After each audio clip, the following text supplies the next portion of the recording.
Hörmətli izləyicilər, Cərrah Yaşıyor Möhtəşəm 26 kitabından sınaq 1, sual nömrə 36 ilə davam edirik videolarımıza.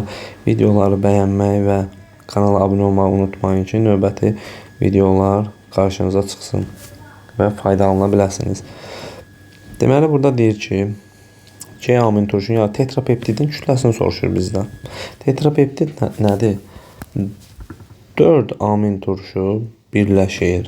Əmələ gətirir tetrapeptid plus 3 mol su. Məsələn, bizdən bax bunu soruşur, tetrapeptidin nisbi molekul kütləsini. Deməli, biz burada nəyə fikir verməliyik? Karbon atomlarının sayı hər ikisində eynidir. Bunu yəni düsturla filanla əzbərləməyə ehtiyac yoxdur. Yazırıq, aldehid bir dənə götürürük. İstənilən bir 2 karbonlu aldehid götürək. Və bunun kütləsinin 44 olduğunu bilirik.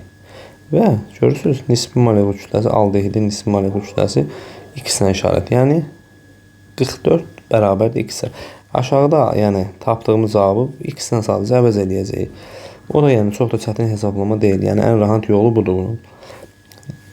Sonra amin turşunun təbii ki nisbi molekul kütləsini tapacağıq biz. Onda 2 karbon amin turşunun da nisbi molekul kütləsi yazırıq NH2 H2.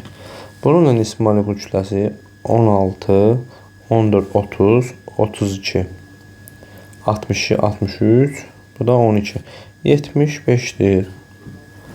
Bu da amin turşunun nisbi molekul kütləsi.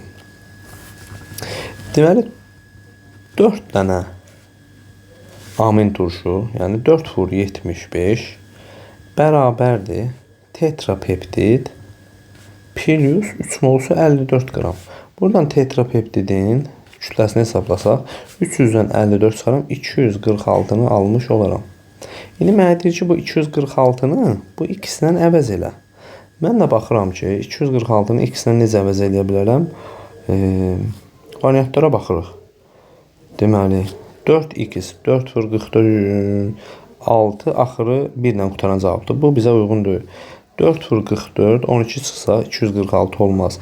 4 vur 44. Nə qədər edir? 176.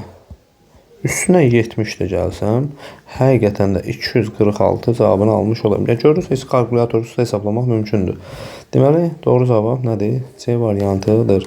Yəni, bunu təbii ki, bu aldehiddən sonra karbon turşusu, sonra amin turşu alınması prosesi gedir burada. Amma yəni, onlar yaddan çıxsa, bu yol daha əlverişli yoldur.